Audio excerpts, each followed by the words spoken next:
rebonjour à tous pour ceux qui étaient déjà avec nous pour la précédente table ronde sur la durabilité et l'atteinte de la neutralité carbone. On va enchaîner avec une table ronde sur un sujet qui nous tient à cœur, celui des femmes dans la tech, pour reprendre un programme qui existe chez Acodis depuis plusieurs années, celui des Women in Smart Industry. Alors on va commencer cette table ronde comme il se doit avec des chiffres et un petit peu d'histoire. Il y a aujourd'hui une sous-représentation des femmes dans les métiers de la tech et de l'ingénierie et du digital.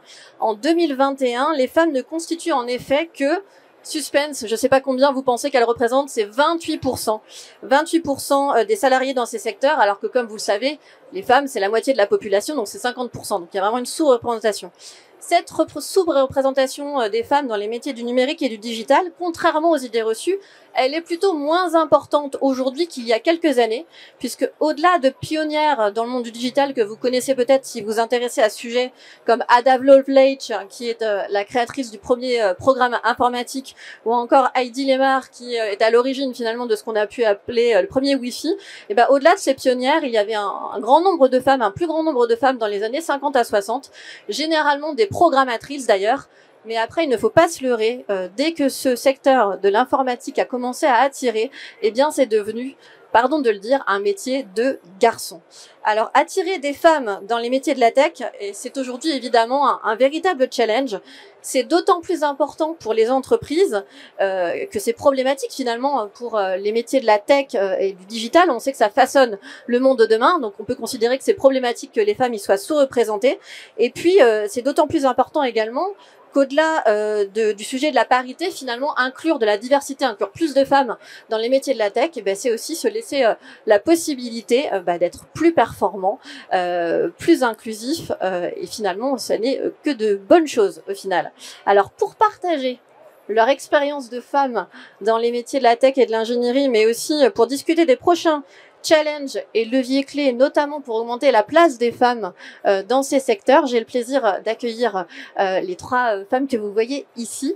D'abord Caroline Ramad, qui est fondatrice d'une start-up, on peut le dire comme ça, qui s'appelle 15 Tech, dont l'ambition, tu vas nous en parler, est d'augmenter la place des femmes et d'arriver à parité d'ici à 2050. Hélène Jonquois, qui est directrice innovation et digital France pour Viadeco Group. Et enfin Juliane Petrov, qui est notre VP automotive France pour AK Technologies. Merci beaucoup en tout cas de nous faire l'honneur de votre présence aujourd'hui sur cette table ronde. Et je vais commencer par toi, Caroline, avec une question un peu de contexte et d'ordre général.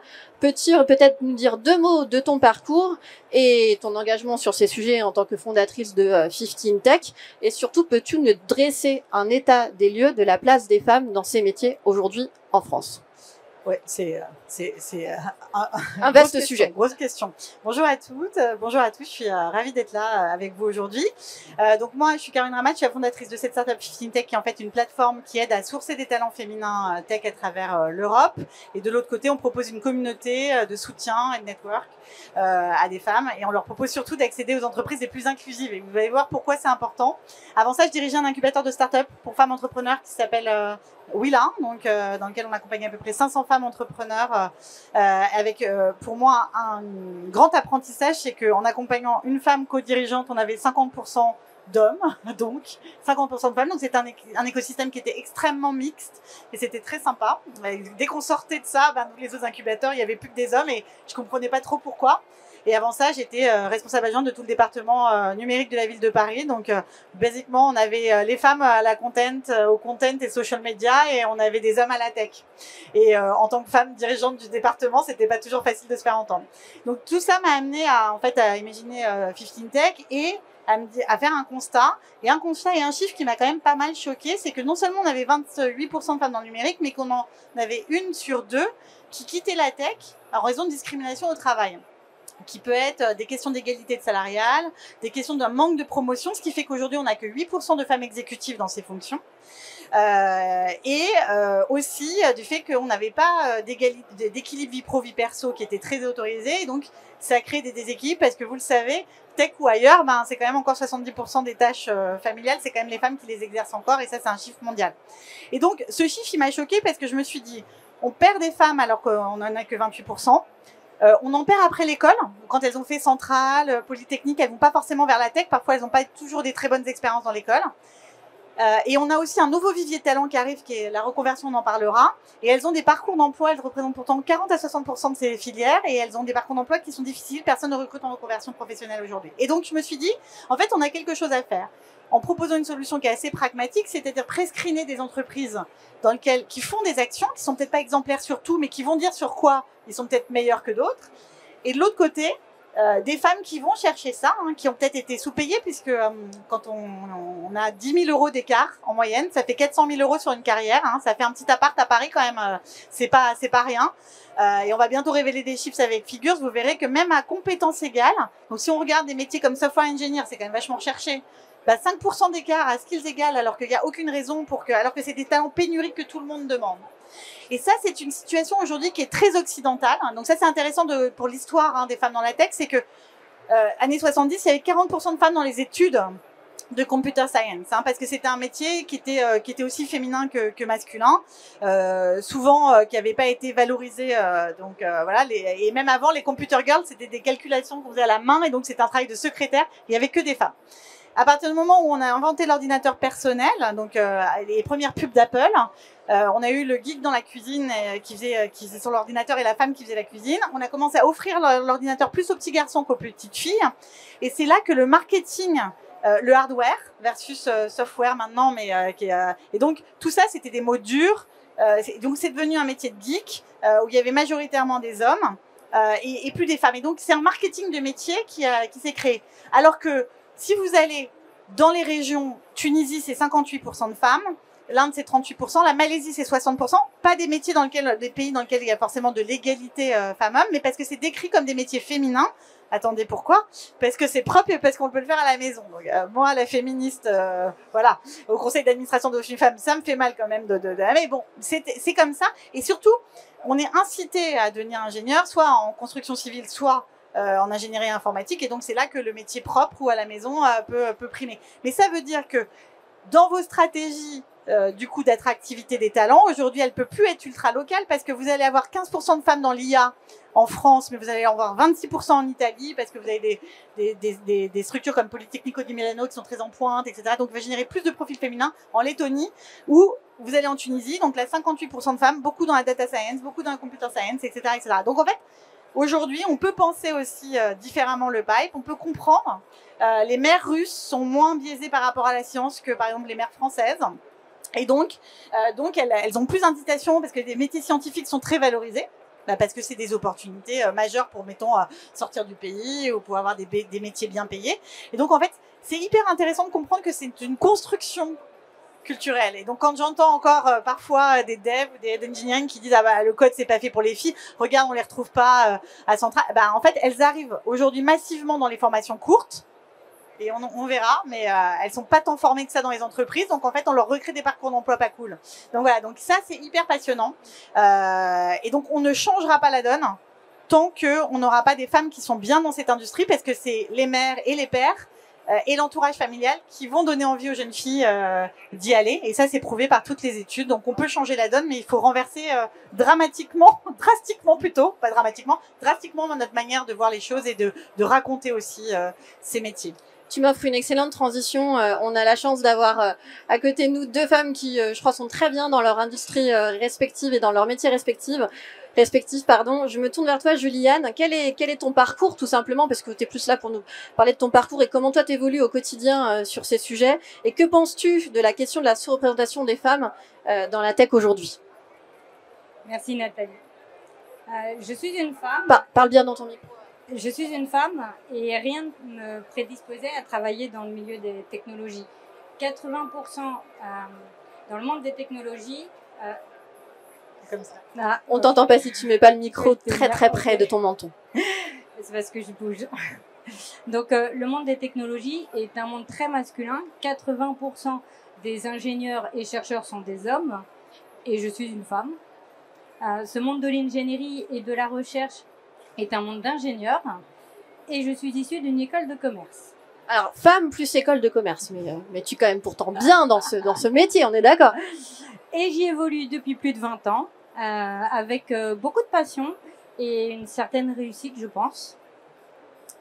Aujourd'hui, mon travail est d'aider à définir les technologies de demain dont auront besoin les industriels ou nos grands comptes, grands clients avec lesquels nous travaillons, notamment dans le secteur de l'automobile.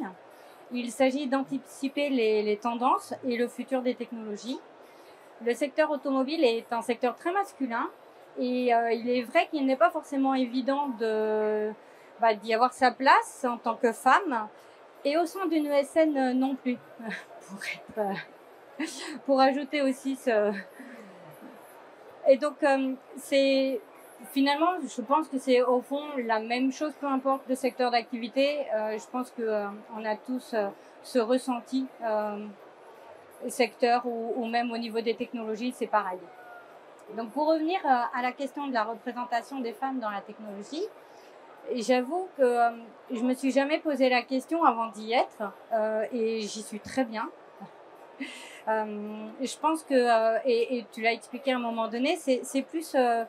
le sujet est plus une problématique sociale de parité homme-femme plutôt qu'un sujet lié à la technologie. Voilà. Hélène, je me tourne vers toi. Peux-tu peut-être nous décrire succinctement ton parcours en tant que femme du digital, si je ne me trompe pas, et quel retour justement d'expérience tu peux nous donner sur ce sujet en tant que femme qui exerce dans le métier du digital au quotidien?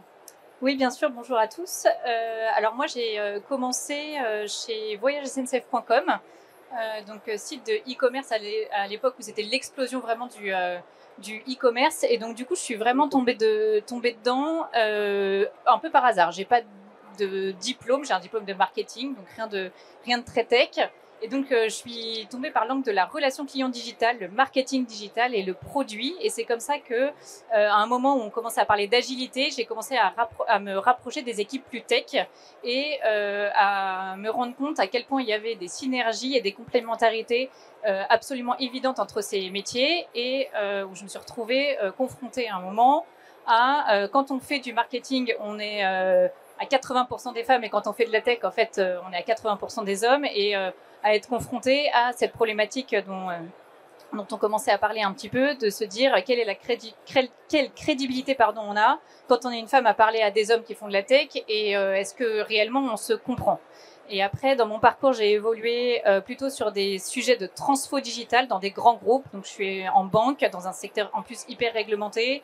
Et après, chez Vinci, donc où je suis revenue sur de la mobilité avant d'arriver ici chez Adecco. Et à chaque fois, c'est les mêmes problématiques. À chaque fois, c'est la tech très masculine et plutôt les sujets de produits et de digitaux plutôt féminins. Et je trouve que on est dans une forme de transformation quand même de ces sujets-là, parce que avec ce prisme du digital et du produit, on arrive à rapprocher les deux, à de mieux en mieux se comprendre et à progresser. Et on a aussi ce rôle-là, nous, en tant que femmes, justement, de créer les passerelles entre les deux. Et pour renforcer un peu ce que disait Juliane, je suis assez d'accord, c'est pas un sujet de tech. En fait, on est confronté à ces problématiques-là dans tous les secteurs et dans plein de métiers. Et on a aussi, nous, femmes, un rôle à jouer dans la confiance qu'on peut avoir justement de se tourner vers ces métiers-là sur lesquels on n'a pas forcément au début soit d'appétence, mais parce qu'on les connaît pas, soit de formation parce qu'on n'a pas été poussé, c'est ce que tu disais, qui est un vrai enjeu au niveau de l'éducation. Et malgré tout ça, je pense que si on se fait confiance, on est capable, avec tout l'arsenal de formation initiale et continue, dont on reparlera peut-être un petit peu tout à l'heure, de créer les passerelles entre ces différents mondes qui sont, à mon sens, de plus en plus poreuses aujourd'hui. Alors Hélène, tu parlais justement du sujet de la confiance. Je me tourne vers toi, Caroline. Quels sont aujourd'hui les enjeux clés pour les femmes dans la tech et comment on peut faire pour continuer à avoir des talents féminins dans les métiers de la tech? Comment on fait pour les retenir et leur donner envie de rejoindre ces métiers? Alors, plein d'idées. Je voulais juste rebondir sur dire que, en fait, sur l'automobile, Mercedes-Benz, en fait, l'histoire, c'est un moteur créé par un mari. La voiture était très sportive, elle allait très vite, mais personne ne savait à quoi servait la voiture. Et c'est Bertha Benz qui a pris la fameuse voiture, qui a emmené ses enfants pour aller visiter leur mère, et c'est devenu la route qui est placée au patrimoine de l'humanité. La première route automobile qui a été faite, c'est grâce à Bertha. Et donc, c'est pour montrer que, en fait, si on n'a pas l'usage avec le produit, et donc la fonction produit aujourd'hui, product, elle est très centrale, et beaucoup de femmes viennent dans ces métiers-là. Donc, en gros, ce qu'il faut, c'est qu'effectivement, il faut travailler sur le degré d'inclusion. On parle des critères de diversité, vous savez, il y en a plusieurs. Il La question, c'est pas les empiler en disant est-ce que j'ai bien mon quota de personnes handicapées, le nombre de femmes qu'il faut. On va aller regarder même parfois des critères un peu sociaux, même si c'est pas autorisé, mais bon, on va faire attention un peu à tout ça. Et la question, c'est qu'est-ce qu'on a fait en interne dans l'entreprise pour s'assurer que tout ça coexiste pour en fait arriver au chemin de la performance, parce que c'est en plus un enjeu de performance majeur, on le sait, de toutes les études le prouvent. Et donc, il faut faire attention du process de recrutement, au onboarding de l'employé, à son évolution. Le premier critère, c'est faire attention à tous les biais inconscients. Donc, tous les biais qui aujourd'hui vous empêchent. Donc, j'ai fait une grande école, je vais embaucher que des gens de grande école, et même des femmes. Je parlais ce matin avec quelqu'un qui me disait qu'elle n'a pas été embauchée par 2 fondatrices de start-up parce qu'elles ont embauché quelqu'un qui avait fait BCG comme elle, etc. Donc, c'est aussi de l'entre-soi. Donc, c'est le premier biais qu'il faut éradiquer, c'est comprendre que quand en tant qu'être humain, moi, j'associe plus les femmes à la science. J'ai un biais. Et d'autres vont pas du tout les associer. C'est tous ces biais qu'il faut d'abord regarder. Et ensuite, ça se place à plusieurs endroits. Est-ce qu'on a demandé le salaire d'avant quand on sait que les femmes ont un écart salarial et donc on va recréer l'écart salarial? Est-ce que j'ai mis en place une grille de salaire qui est peut-être ou transparente, ou au moins on sait combien on vaut sur le marché, et peut-être pas leur demander, mais dire moi ça vaut tant, et voilà le salaire qu'on a comme tranche de salaire en fonction de l'expérience et des skills. Donc ça, c'est une première rédaction du biais. Quand vous arrivez dans l'entreprise, est-ce que je suis accueillie aussi par des employés, des groupes d'employés qui réfléchissent à des problématiques sur justement la question des femmes dans la tech, la question peut-être LGBT. Donc voilà, est-ce qu'on collabore ensemble à essayer de faire grandir l'entreprise sur ces mesures d'inclusion? Et ensuite, quand je progresse, est-ce que je sais comment je progresse? Beaucoup de femmes aujourd'hui dans la tech me disent je ne sais pas ce que je serai dans 3 ans dans cette entreprise. Donc généralement plus de 31% restent bloqués là où elles voudraient accéder à des métiers qu'on dit créatifs technologiques. Donc ça veut dire qu'on a une vision technologique 360. Donc c'est des métiers généralement de head of, tech lead, CTO. Si on parle vraiment de la fonction engineering. Beaucoup réclament de la flexibilité. Donc, je pense que Covid a emmené une partie de ça, mais je vois beaucoup de boîtes qui repartent vraiment dans un full présentiel très fort. C'est la première demande des femmes aujourd'hui, la flexibilité au travail. Et ensuite, la qualité des mesures anti-discrimination en interne, anti-harcèlement. Malheureusement, je ne vais pas parler de sujets qui fâchent, mais il y a beaucoup. Donc, est-ce qu'on a formé ces managers? Mais sérieusement, est-ce qu'on a un référent? Est-ce que quand il y a des choses qui se passent, est-ce qu'il y a des actions qui se mettent en place derrière? Et voilà. Et je pense qu'il faut le penser à toutes les strates de l'entreprise, on peut mettre en place une brique. Quand vous êtes une toute petite boîte de moins de 50, vous n'allez pas pouvoir mettre grand-chose en place. Vous n'avez peut-être pas 2 personnes au même salaire. Peut-être que la boîte, vous savez pas vraiment si elle va exister encore dans 2 ans. Voilà, c'est difficile de se projeter, mais vous pouvez mettre en place un groupe d'employés, c'est gratuit, qui réfléchissent à ces questions-là et qui peut-être, par exemple, il y a une boîte qui fait de l'applicant, une technologie Lever qui s'appelle l'Applicant Tracking System. Donc c'est toute votre gestion de candidature. C'était la femme, elle était ingénieure, seule femme cofondatrice, et le reste, elle avait que des hommes. Elle s'est dit, penchons-nous pour comprendre pourquoi. Est-ce que moi, je suis femme ingénieure, j'attire pas du tout de femmes dans l'entreprise, il y a un problème. Et ils se sont rendus compte que c'est parce que dans les tests d'entretien, ils faisaient passer un culture fit.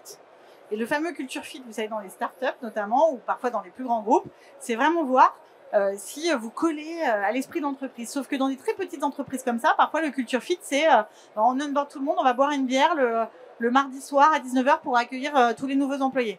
Super. Si vous êtes enceint, vous ne buvez pas d'alcool ou que vous êtes d'une religion qui vous l'interdit, vous éradiquez quand même un énorme lot de la population, quand même.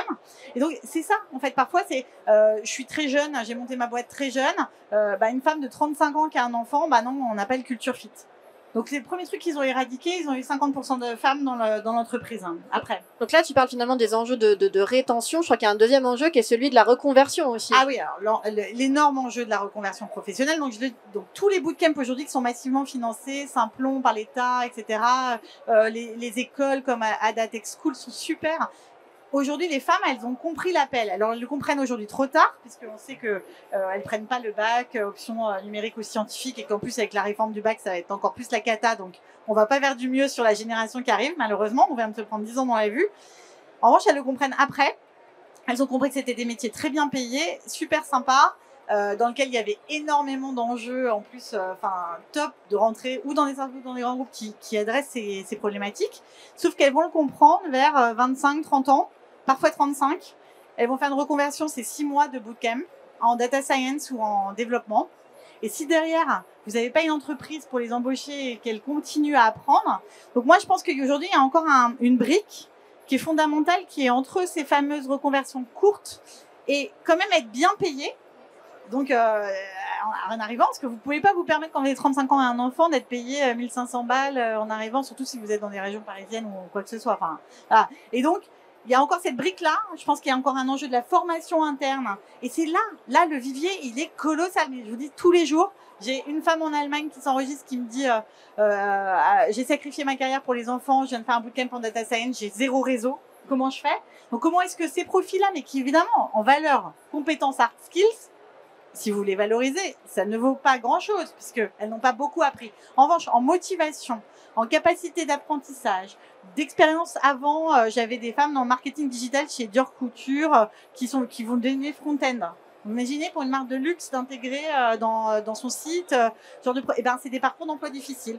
Donc on a encore quelque chose à faire là-dessus qui est pour moi un levier de transformation majeur et sur lequel peu d'entreprises ont encore investi. Donc moi je le dis à toutes les entreprises.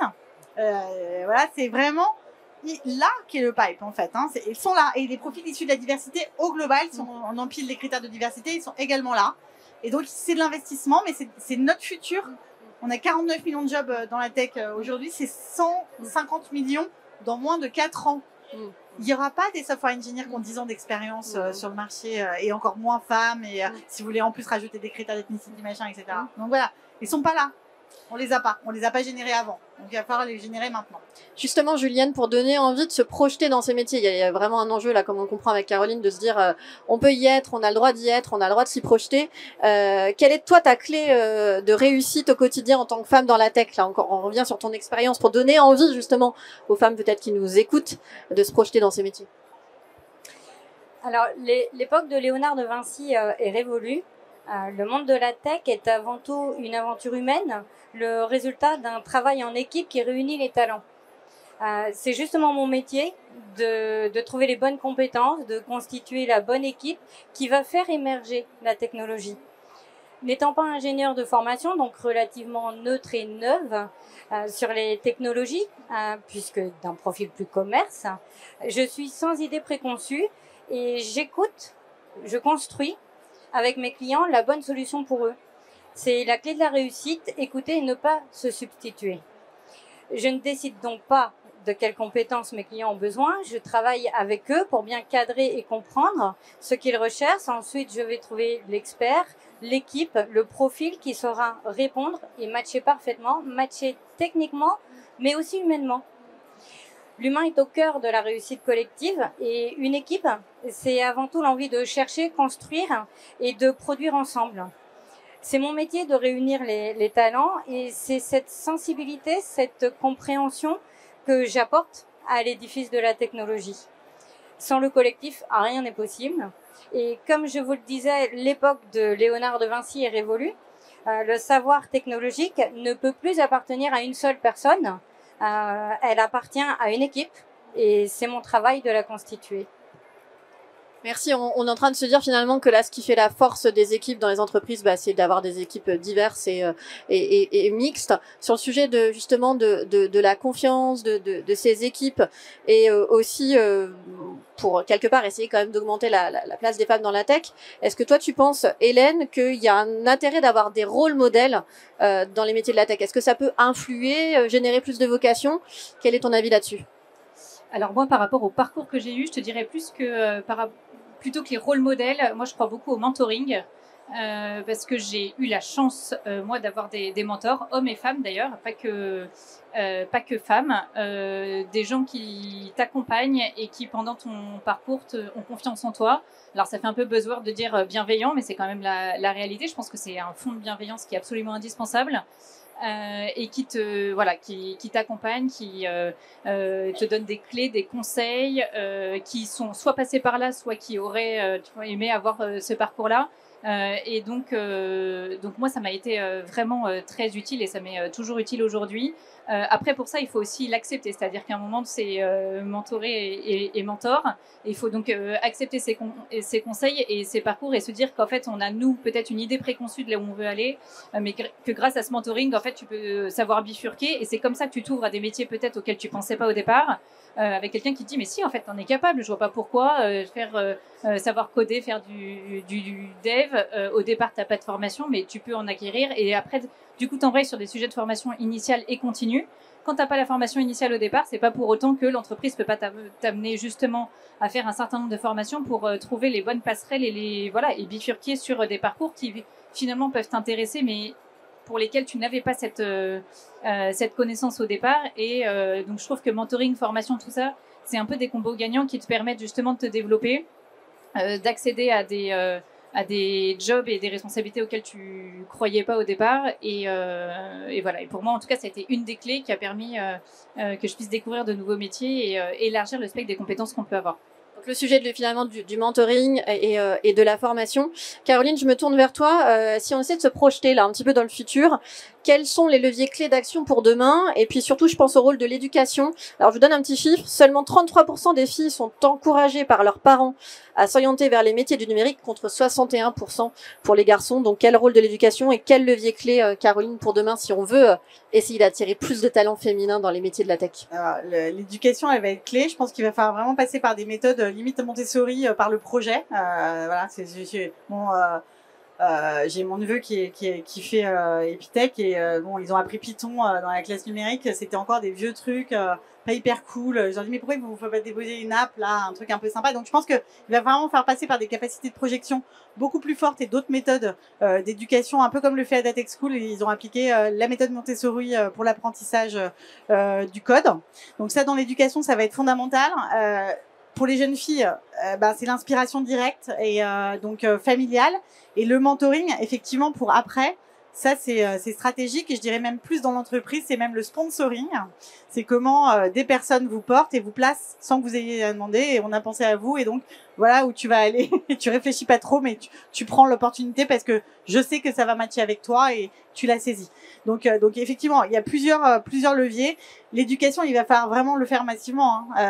Mais moi j'ai 2 filles, je les saoule avec ça toute la journée. Du coup elles veulent pas.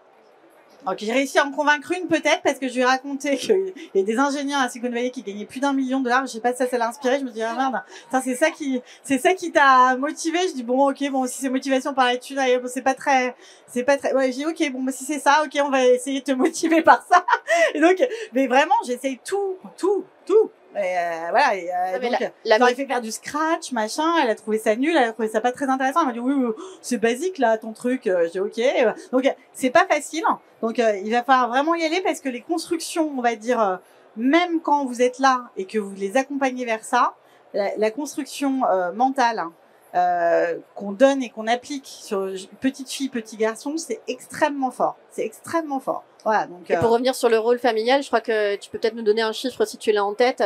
Aujourd'hui, les femmes ingénieures sont un certain nombre de pourcentages à finalement avoir eu un papa généralement ingénieur. J'ai pas le chiffre, voilà, mais je sais que c'est très très haut, effectivement, et je vous dis c'est le premier levier d'inspiration, c'est dans la famille.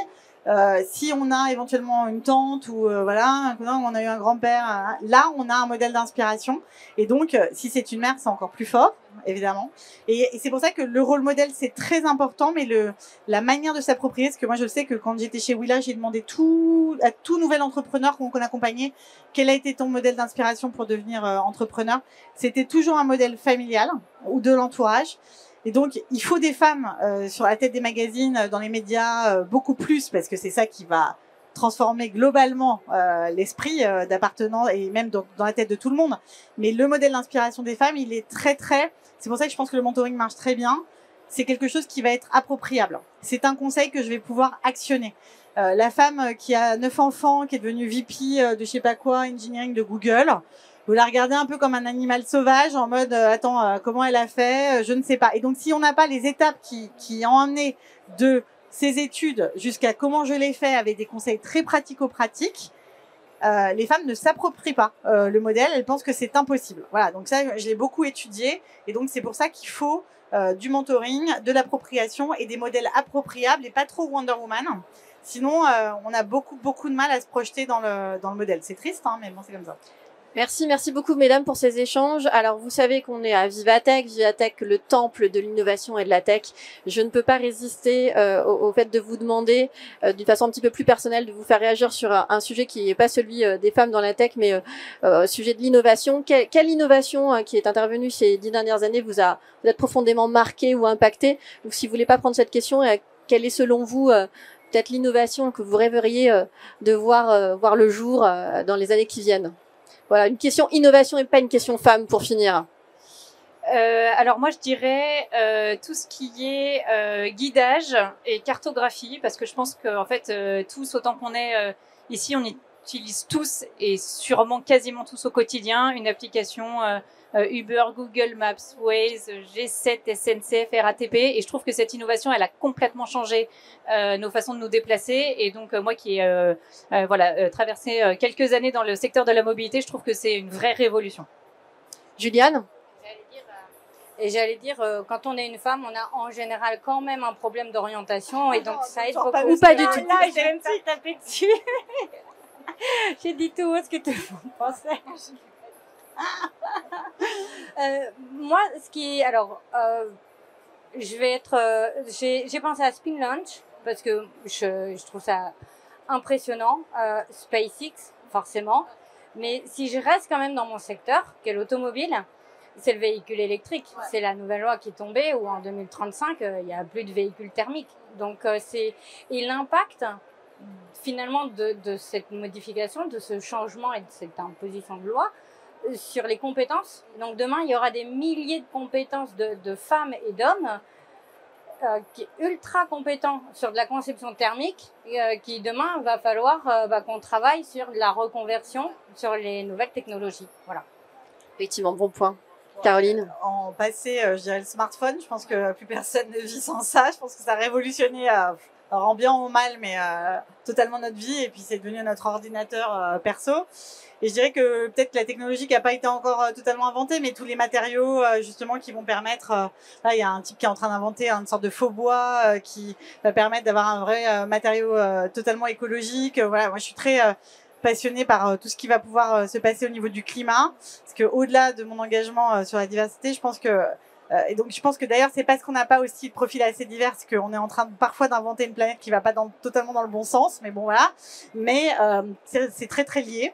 D'ailleurs, les femmes sont plus victimes de la pollution et des problèmes climatiques que les hommes. Hein, c'est démontré. Et, donc, on a un énorme enjeu sur le climat. Je pense que voilà, peut-être que demain, si je crée une autre start-up, ça sera lié à ça. Je pense qu'on n'a plus le choix. Hein. Enfin, je veux dire, quand je dis 3 ans, enfin, franchement, personne n'a écouté. On est dans un délire complet. Donc, moi, je pense qu'aussi, tout ce qui va être inventé maintenant, l'urgence, c'est d'aller faire cette transition.